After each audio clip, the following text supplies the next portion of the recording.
आज हम आप लोगों को कक्षा 7 का 10 का भी बताएंगे। इसमें दिया एक त्रिभुज का कोण 60 अंश तथा शेष 3 कोण बराबर हैं, तो प्रत्येक कोण की माप ज्ञात कीजिए। तो जैसे कि दिया गया चतुर्भुज का चारों कोण 360 अंश का होता है। पहली पूछा यक्स मान है, जो 3 कोण बराबर बताया है, तो यक्स दूसरे भी यक्स होगा, तीसरे भी यक्स होगा।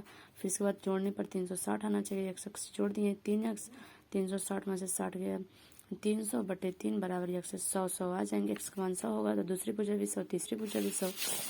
और देखिए जो ये दूसरा दिया गया है, किसी त्रिभुज के दो कोण 60 अंश और 120 अंश, तो शेष दो कोण समान है, तो शेष प्रत्येक कोण का मान ज्ञात कीजिए। वैसे दूसरा भी है, दो कोण समान है 60 और 120 अंश दिया गया है, तो दो कोणों को x मान लेते हैं। फिर यहाँ 360 160 में 120 जोड़ेंगे 180 होगा, यहाँ घटा देंगे। फिर इस बार 2x = 180, तो x = 180/2 बराबर 90, तो ये कोण 90, दूसरा भी 90 होगा।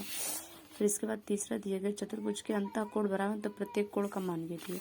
चतुर्भुज के जब अंतः कोण बराबर है, ये चतुर्भुज मानो चतुर्भुज के अंतः कोण बराबर मतलब अंदर का कोण बराबर है, तो हम चारों कोण को x मान लेंगे।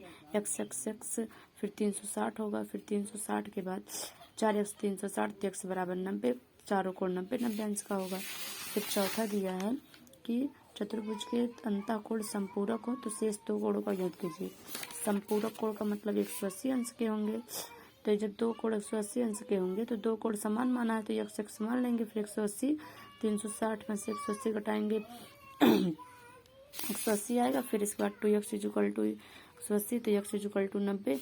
पूछा है कि दोनों कोणों का योग ज्ञात कीजिए। दिया है शेष दो कोणों का योग बताइए, तो 90 में 90 जोड़ेंगे 180, आंसर हो जाएगा।